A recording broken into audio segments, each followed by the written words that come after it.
let me tell you about the foundation that I started, and there's flyers around, and this has been a kind of a vision of mine. I've done humanitarian missions to Honduras and to Ecuador, and then the Iraq trauma experience was just unbelievable. And that was more of a deployment through a military adventure.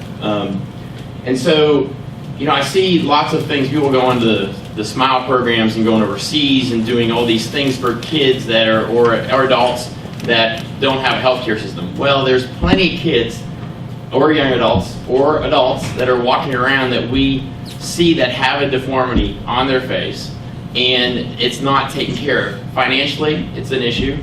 It's not covered by insurance. It's not covered by Obamacare. It's not covered by any care. So it's an out-of-pocket expense to take care of these deformities, whether it be somebody's nose or their ear or a cleft that was repaired. They function in society, but we still look at them in a not favorable way. Whether you think you're doing it or not, you're doing it. We'll constantly scan somebody's face in a triangle. You look at their eyes, look at their mouth, and there's nothing wrong in the middle. You continue to talk to them. But if you have a deformity, and you know you have a deformity, and it's your cleft lip, and it was repaired when you were a kid, but it's still a deformity, somebody scanned your face to talk to you, they never see your eyes again because they're always looking at your lip. And you know they're looking at your lip, and you're saying, you're trying to talk to them, and you're aware of it, and if that could be corrected in your life, it would be an amazing thing for you. But the problem is a lot of times people don't even know it needs to be corrected, or it can be corrected themselves, and so they just go through life with this problem. So the Faces Foundation, there's plenty of foundations out there, there's plenty of volunteer organizations, all these things. But this foundation that I thought of, I don't like the way that some of the, if I could say this, the country's going with, I need it, here's my handout, please give it to me. I don't care if it's a cell phone or a welfare or whatever, I need it because I just can't work. And you guys see it, I see it all day long. I do surgery on people that come in and say, I'm disabled. And they're 32. And what are you disabled from? Well, I was diagnosed with ADHD. I said, well, I was too, and I just do things, I wasn't really diagnosed, but I guess I still think. But, you take it, they can't do anything because they've been told they can't do something, and they're just, where's my handout? And I can't stand that. And so when I'm thinking, okay, there's a foundation, it takes money to do these things, and to do the surgeries and fix people's faces, but they can't afford it. And these are the people that, if they could afford it, they're just going to pay for it themselves, but they can't afford it, so they're just going to be the person that hands out the hand again. And I don't like that concept. So my thought was, okay, I'm going to put together an organization that pays it forward to where if they want it, there's a dollar value in time. Everybody can donate time, and there's other organizations out there, Habitat, Abilities Unlimited, that we've teamed up with, that need people to help out to do things, and they have a hard time getting people there to help out. And if you go to the Abilities Unlimited, those folks are amazing at what they do. Has anybody ever visited Abilities Unlimited? You need to just sometime just go get up in the morning, instead of running to Rotary, because it's a Tuesday and you don't have Rotary, just get up early and go and hang out at that place just for an hour. It'll change your life. When somebody's putting together a sink, okay, with their feet faster than you can do, they're doing 5 with their feet faster than you can do 1 with your hand, it'll change your life. So we've teamed up with these organizations and they love it. Habitat loves it, okay? So what happens is that if we say that it's going to be a $30,000 surgery, not even counting my fees, because I don't even charge that, I volunteer my time to do these. And so if it's going to be $30,000 worth of equipment and nursing staff and all these things to get it done at a surgery center, then that family, the board meets and we say, okay, it's 300 hours worth of your volunteer time. Now, if they had 300 people, they can go for an hour and get it done, but that usually doesn't happen. It's usually a family of 5 or their friends 10, and they go for 30 hours to help out and make these things happen. As soon as they finish all that, they give back to the community, and we help those that help others, and they get back, they pay it forward, they get the surgery. No questions asked. We go and do all the surgeries they need, okay, for that deformity. I'm going to show you some things. If you can see down in the corner that I have a little building block, and it starts with one state. I'm not from Arkansas. I landed here, and by multiple means, and some people know the story. And, you know, I never dreamed of being in Arkansas. The sales people that sell practices, surgery practices, said to me, hey, I have this great practice. I said, well, I'll go anywhere in the country. I'm a military guy, I'll go anywhere. We have a great practice in Russellville, Arkansas. And I said, listen, I'll never live in West Virginia or Arkansas. I'm sorry, I'm not going, right? Because I was a Pennsylvania guy, and we don't go down to West Virginia. And I just threw Arkansas in there because I didn't know what Russellville, Arkansas was. And I said, let's do that. Never say never. I landed in Hot Springs, Arkansas. And there's the building block, and I hope to put one more up there, and another one up there, Texas, and Ohio, and Pennsylvania, and build with this. We're starting there in the middle of the state. So let me show you some things, and some of these people in here you may know. These are people from Hot Springs, okay, and they've given me the permission to put their name and their face and everything on the screen. So if you see them, please don't run up and go, hey, I saw Praetzel gave your picture right in the middle of Rotary last week. Just respect it. If you know them, respect the pictures. But they've given me permission to do this because each one of them said, listen, if this can help somebody else, I'm for it. This lady's in her 30s, and she's got a cleft deformity of her lip that she grew up with. And you don't notice much, but she can't close her lips very well, and she has this scar that goes through here, and her nose is deformed. I'm going to show you what she looks like. You know, if you walk in the street, you go, okay, yeah, she's got an ugly nose, and you notice it. You're talking to her and you go, wow, she's a pretty lady, she's in shape, but there's something wrong here. And a lot of people don't know what's wrong. They just know something's wrong, right? I can look at it and say, I know what's wrong, because I do the surgery stuff. But a lot of times you look and go, not sure what's wrong, but something's wrong there, you know? And we'll talk about it. In school, they talk about it. Her personality is just really kind of shy and quiet, reserved, and she's a beautiful lady, but she has this deformity of her nose. So I talked to her about fixing it, okay? And even, you see when you have the side view, you can see how her chin looks like it's sticking far out. It's really not. She just has a deficiency of her top jaw. It doesn't come out far enough. She really needs jaw surgery to bring her jaw forward. She's already gone through lots of surgeries while she was a kid. Lots of surgeries to fix the functional problem, not the aesthetic problem, the functional problem.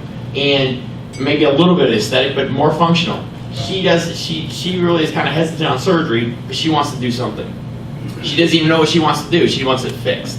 Okay, so with some surgery things that we can do, I can take her and I turn her into that. So you can see her lip looks a lot better in the right picture. Full lip, the scar is gone. The nose, we fixed her nose. Looking in the side view, or this is the front view. So zooming in, the form where she had a hard time forming her lips. It's a naturally, there's still a scar there, but you can see the fullness of her lips is a lot better. And in this three-quarters view, you can see her nose looks a lot better. Not perfect, but it's better. Look in the side view. And she can go out and function. She loves this. I mean, her personality is totally different now. Look at just how, let's go back. Let's look at how, in this view, that her jaw looks like it's sitting way back. Just by revising her lip, giving her a better lip form, fullness of lip, you can't even see her lip there, right? And you say, well, it wasn't awful before, but it was a deformity that people would always look at her eyes, boom, go right through her mouth, right to her mouth and her nose. And she said, people don't even look at my eyes, they look at my mouth, and I'm so self-conscious of it. Let me show you a couple other. So this picture's really dark, unfortunately. It's the only before picture. Same thing, cleft lip, a nose deformity that's really bad. This kid came to me, look at his hair. Okay, this is how his hair was cut. He's 16 years old in this picture. He came to me to get his wisdom teeth out, because I do that too. Okay, and so I said to him, you want your lip fixed? You can do that? Yeah, well, you're getting your wisdom teeth out, fix your lip. He said, that'd be awesome. So I took it, you can see the wistleformity of his lip. I know it's dark, but you can see I fixed his lip for him during his wisdom teeth. This kid he's 16 years old. Look at how his hair is. This is how I saw this kid wear his hair all the time. 16. His mom cut his hair. His mom's real protective of him because of his lip deformity. Now it's fixed. After this picture, he came to me and said, 16, he said, when can I go outside and play? 16-year-old does not talk like that to me. I mean, my youngest boy is 11, and he doesn't go, can I go outside and play? You know, maybe it's, can I go play football? But he wants to know if he can go outside and play. And I said, yeah, buddy, you can go outside and play now, because he wanted to know if it was healed enough that he wasn't going to injure anything. Can I go outside and play? And I look at this kid's hair. Now he's in regular high school. He's probably getting C's and D's. He's not special needs or anything. He is just he sees himself like this. So he says to me, hey, do you think you could fix my nose? I never said anything about his nose. I thought his nose looked terrible. I looked in and said, I need to do this. But there's a rule with noses. We don't really want to do anything until they're fully developed, 18, okay? So I said, listen, bud, when you turn 18, I'll do your nose. Really, you can do my nose? Yes, when you turn 18. On his 18th birthday, he's in the OR. He goes, I want to have it done on March 3rd because it's my birthday. And I said, well, we could have done it, buddy, like a day before. It's not a big deal. You said 18, I turned 18, I want this thing done. So we're going to the OR to do his nose. So I'm not sure if I have surgery pictures in here. It's early, I know. You're a rowdy crowd, though. You guys can handle it.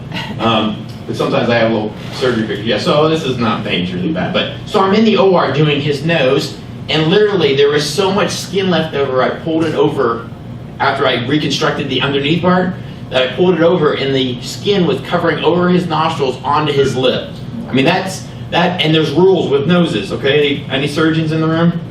There's rules with noses. You don't cut away skin on a nose, okay? So now I'm sitting there going, okay, what do I do? He's laying down here, he doesn't have a deformity of the nose, he had a monstrosity, literally. And so now I'm doing a cookie cutter out of his nose to make this part of it, to make sure that he can breathe through it. If not, it was laying on his, that's how big of a deformity he had.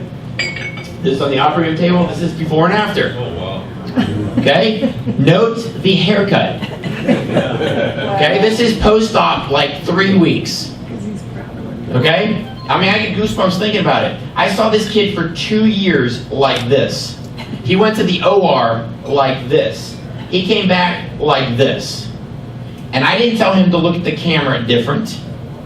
I didn't do anything to his eyes. Everybody says to me, what'd you do to his eyes? I didn't do anything to his eyes.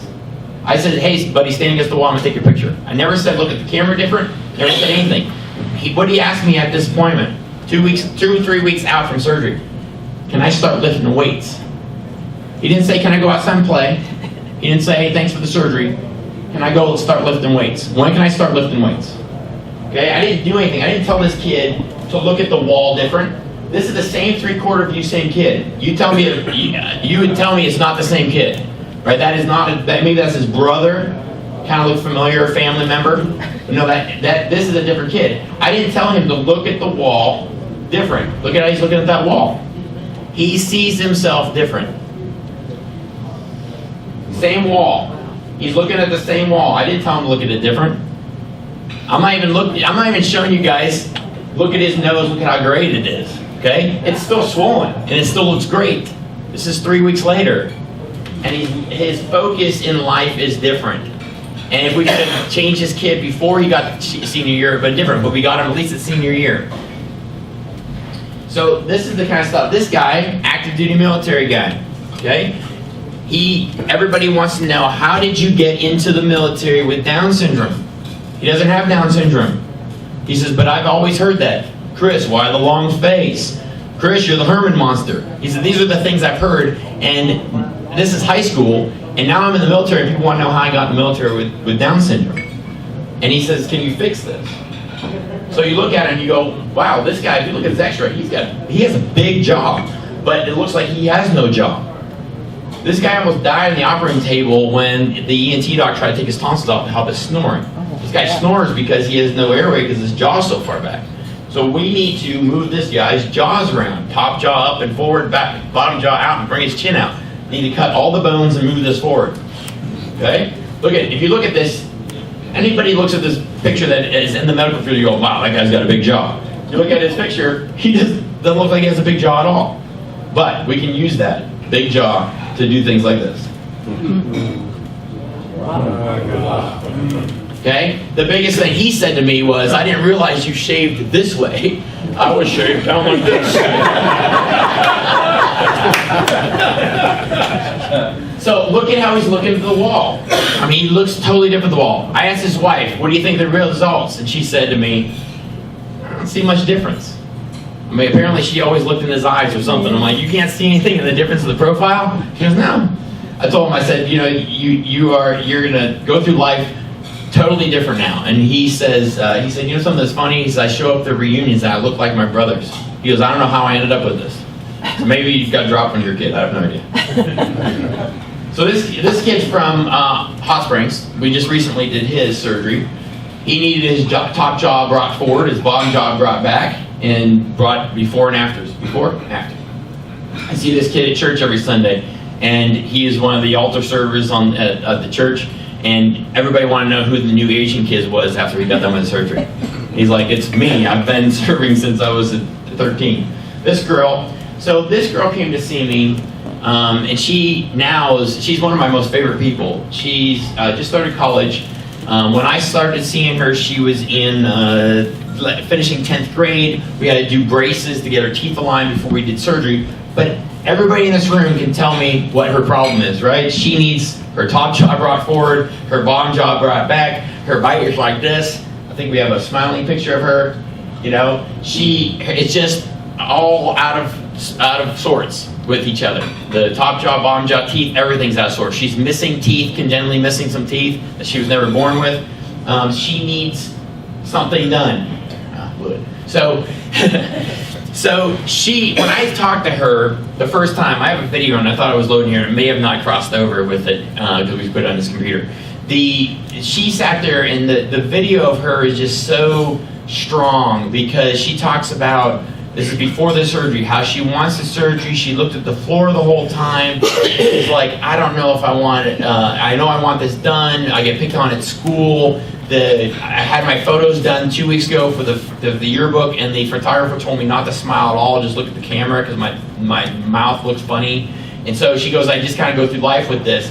And so I did her surgery, top jaw, bottom jaw. We went from that to this beautiful girl right here. She looks amazing. This is her prom photo. She never dreamed she'd ever go to the prom. Okay, she was a senior in this picture. We did her surgery in the summer before she started senior year. She went back to school at the end of the summer, and they asked her how she liked the new school, and she's like, good, I guess. She said, I thought they were just talking about senior year as opposed to the 11th grade, same school. And she said that the girl said, what's your name? And she said, Sydney. And she goes, oh, I know somebody Sydney at our school. And she goes, no, it's me, Sydney. And they're like, no way, what did you do? And she got asked to prom. She has a boyfriend. And she said it was great, just great. What did she say, Ernie? That just to have somebody say that I looked pretty, and that somebody wants to be around me that's a boy. And so she walks in, when she used to sit there in the chair just kind of like, talking to the floor, she would walk in this room and light it up right now. And I brought her a couple of times to presentation. She couldn't come today because she has college that she's attending. But she usually comes in, I bring her up, and she starts crying. She's just like a bubbly person, and everybody loves to be around her. Her mom said her personality is so different. She's part of the Faces Foundation, and she is a great asset to us now. I'm not one to ever say, hey, we need money. Okay, it does take money to do these things. I volunteer my time. I built a surgery center to make things happen. Okay, my surgery center I use for other things. Other docs use it. Big circles.